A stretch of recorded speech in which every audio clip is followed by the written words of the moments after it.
जरदारी, शहबाज और फजल कप्तान की बंदूक के निशाने पर हैं। फजलुर रहमान का नाम डीजल मैंने नहीं रखा था। नून लीग के एक रंगबाज ने उसका नाम डीजल रखा था। फजलुर रहमान दीन बेच रहा है। अदम एतमाद की नाकामी के बाद 2023 का इलेक्शन भी अपोजिशन के हाथ से गया। वजीर आजम कहते हैं, अपोजिशन जमातों का शुक्रगुजार हूँ जिन्होंने मेरी जमात को फिर खड़ा कर दिया। अपोजिशन ने लोगों को टमाटर और प्याज की कीमतें भुला दी हैं। लोग कह रहे हैं अगर थ्री स्टूजेस ने मुल्क बचाना है तो बेहतर है इमरान खान के साथ डूब जाओ। मैं एंटी इंडिया, एंटी अमेरिका या एंटी बरतानिया नहीं हूं।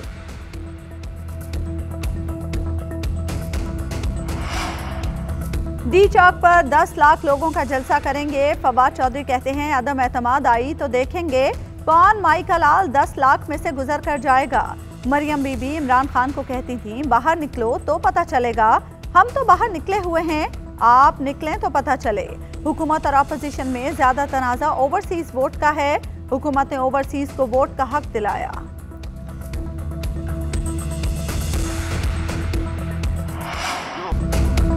जिस माई के लाल में हिम्मत है असेंबलियां जाने से रोक कर दिखाए। 10 लाख लोग तहरीक अदम एतमाद को नहीं रोक पाएंगे। वजीर आजम और वुज़रा असेंबली जाने से रोक कर दिखाएं। शाहिद खाकान अब्बासी ने चैलेंज दे दिया। कहते हैं कि जब आदमी के पास कुछ ना रहे तो गालम गलोच पर उतर आता है। वजीर आजम साहब पहले ही गालम गलोच पर उतर आए हैं। आज ये पार्लियामान का रुख करने की बजाय सड़कों का रुख कर रहे हैं। जो हुकूमत सड़कों का रुख करे वो पहले ही खत्म हो चुकी होती है। तहरीक अदम एतमाद आई तो एहतसाब के अमल से हमारे मेंबरान पर दबाव डाला जा रहा है। चेयरमैन नैब को अदम एतमाद में मुदाखलत करने का जवाब देना होगा।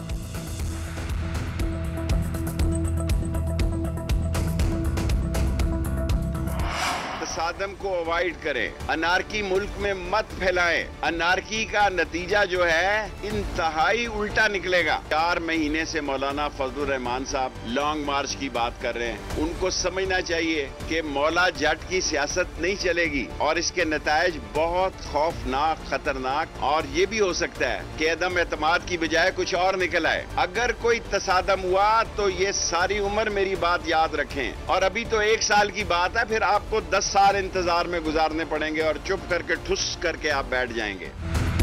कल सुबह तक इमरान खान के हक में फैसला आ जाएगा। वजीर दाखिला शेख रशीद का दावा। बोले जूडो कराटे का हफ्ता शुरू होने वाला है। धावा बोला गया तो दमादम मस्त कलंदर होगा। ये भी हो सकता है अदम एतमाद के बजाय कुछ और निकल आए। अंपायर पाकिस्तान के साथ हैं। चौधरी बरादरान को मशवरा देता हूँ कि इमरान खान का साथ दें। मैं सिर्फ मशवरा दे सकता हूँ, फैसला इन्होंने खुद करना है।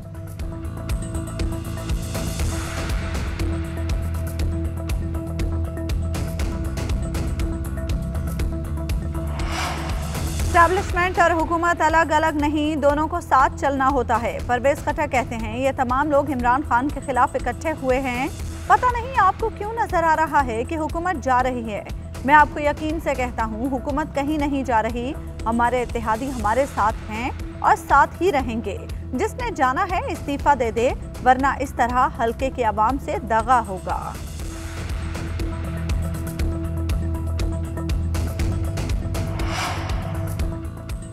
हुकूमत के साथ कोई बातचीत नहीं होगी। राना सनाउल्लाह कहते हैं कि हुकूमती इत्तेहादियों से मुज़ाकरात कर रहे हैं, मगर उनके बगैर भी हमारे नंबर्स पूरे हैं।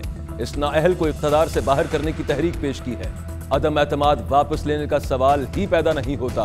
उधर अपोजिशन का तहरीक अदम एतमाद पर आइन के मुताबिक वोटिंग के लिए अदालत से रुजू का फैसला। पिटिशन कल फाइनल की जाएगी।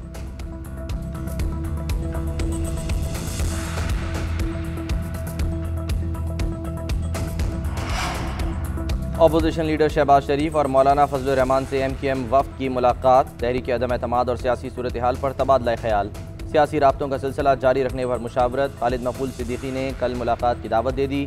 शहबाज शरीफ और मौलाना फजलुर रहमान के साथ पार्टी वफूद भी मदऊ। मुलाकात कल पार्लियामेंट लॉजेस में होगी। अख्तर मेंगल की भी शहबाज शरीफ से मुलाकात।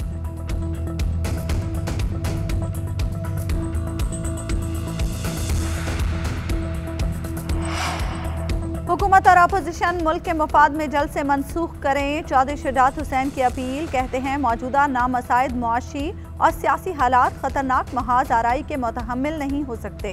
अवाम नंबरों की सियासत से सख्त परेशान हैं। सियासी मुसाबकत ऐसी अफरा तफरी पैदा कर सकती है जिसका फायदा मुल्क दुश्मनों को हो सकता है। हमें छोटी पार्टी कहने वाले याद रखें, हमने मुल्क और जमहूरियत की खातिर बड़े फैसले किए। चौधरी शुजात हुसैन जीरक सियासतदान हैं, उनका एहतराम करते हैं। शाह महमूद कुरैशी कहते हैं कि महाजराई हमारा इरादा नहीं। ऑपोजिशन से दरखास्त है कि OIC इजलास के दौरान एहतजाज मुनासिब नहीं।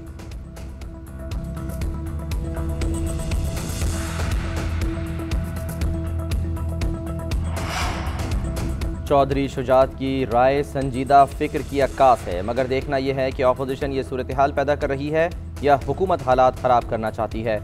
पीपल्स पार्टी रहनुमा कमर जमान कायरा कहते हैं PDM ने अपने शेड्यूल का ऐलान 3 महीने पहले किया था। हुकूमत को अब जाकर अचानक जलसे याद आ गए। इनके सेक्रेटरी जनरल कह रहे हैं कि अरकान को हुजूम से गुजर कर जाना होगा, तो क्या हम इस गुंडागर्दी पर हाथ धरे बैठे रहें? वज़ीर आज़म ज़ोर ज़बरदस्ती नहीं बल्कि सियासी तरीके से मामला हल करें।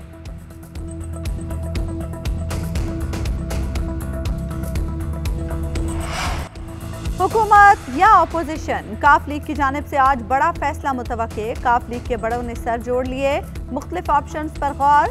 ज्यादातर अरकान अपोजिशन से हाथ मिलाने को राजी। हतमी फैसला चौधरी परवेज इलाही और चौधरी शुजात हुसैन करेंगे।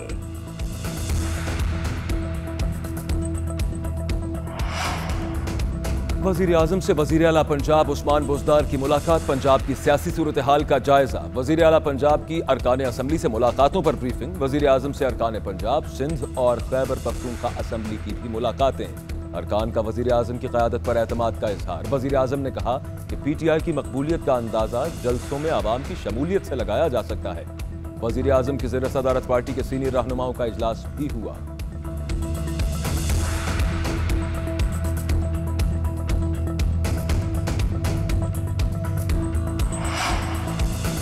फॉरेन फंडिंग केस में PTI की इल्तवा की दरखास्त मुस्तरद। अकबर एस बाबर को केस में शामिल न करने की दरखास्त पर फैसला महफूज। समाअत 17 मार्च तक मुलतवी। PP नून लीग के अकाउंट्स की जांच पड़ताल के लिए असर-ए-नौ कमेटी तश्कील दे दी गई। वज़ीर मुमलिकत फ़ारूक हबीब ने कहा कि मरियम औरंगज़ेब अकबर एस बाबर की दरखास्त में पेश हुई, बिल्ली थैले से बाहर आ चुकी है। अकबर एस बाबर नून लीग के ईजी लोड पर काम कर रहे हैं। अकबर एस बाबर का वज़ीर आज़म को मनाजरे का चैलेंज। कहा स्क्रूटनी कमेटी की रिपोर्ट में इल्ज़ामात दुरुस्त साबित हो गए, अब इमरान खान को इस्तीफ़ा दे देना चाहिए।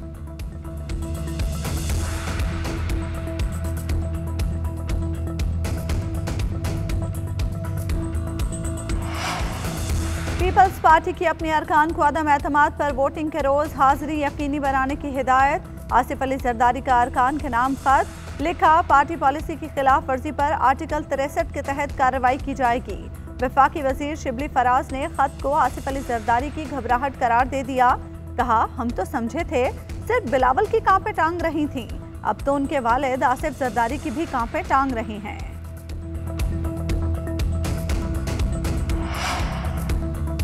MQM को मनाने के लिए हुकूमती कोशिशें तेज। गवर्नर और असद उमर फिर मनाने MQM के मरकज जाएंगे। तहरीक अदम एतमाद पर ताउन की दरखास्त, इत्तेहाद के हवाले से गुफ्तगू होगी। MQM रहनुमाओं के मुताबिक मुज़ाकरात के लिए दरवाजे सब के लिए खुले।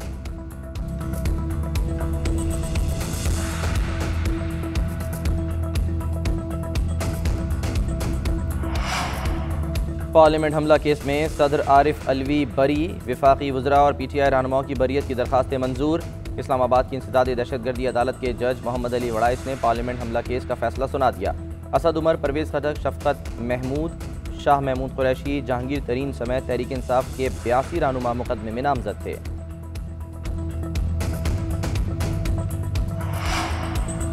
कराची में कब्जा माफिया के खिलाफ इंतजामिया का ऑपरेशन। कब्जा माफिया की मज़ाहमत, टीम पर फायरिंग कर दी। SSP वेस्ट जाए वकुआ पर पहुंचे। पुलिस और इंतजामिया की जानिब से जवाबी कार्रवाई पर मुलजिम फरार हो गए।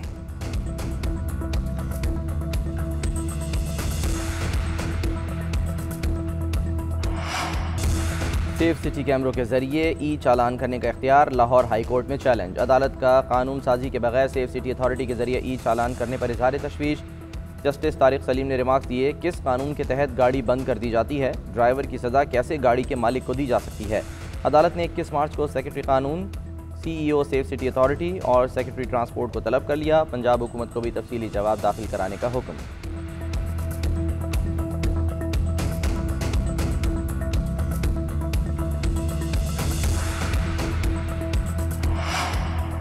हंगामा खेज सियासी माहौल में PCB का भी मैचेस की मुंतकली पर गौर। व्हाइट बॉल सीरीज के मैच लाहौर में कराने का इम्कान। रावलपिंडी स्टेडियम में 3 वनडे और 1 T20 मैच शेड्यूल है।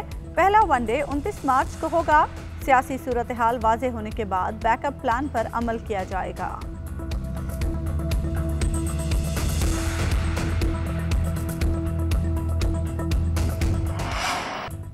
कराची टेस्ट में पाकिस्तानी बल्लेबाजों की दिफाई हिकमत अमली। कप्तान बाबर आजम की शानदार सेंचुरी, अब्दुल्ला शफीक की निस्फ सेंचुरी। चौथे रोज खेल के अख्ताम तक पाकिस्तान ने 192 रन बना लिए। मैच जीतने के लिए मजीद 314 रन दरकार। कल भी सारा दिन बैटिंग करना होगी।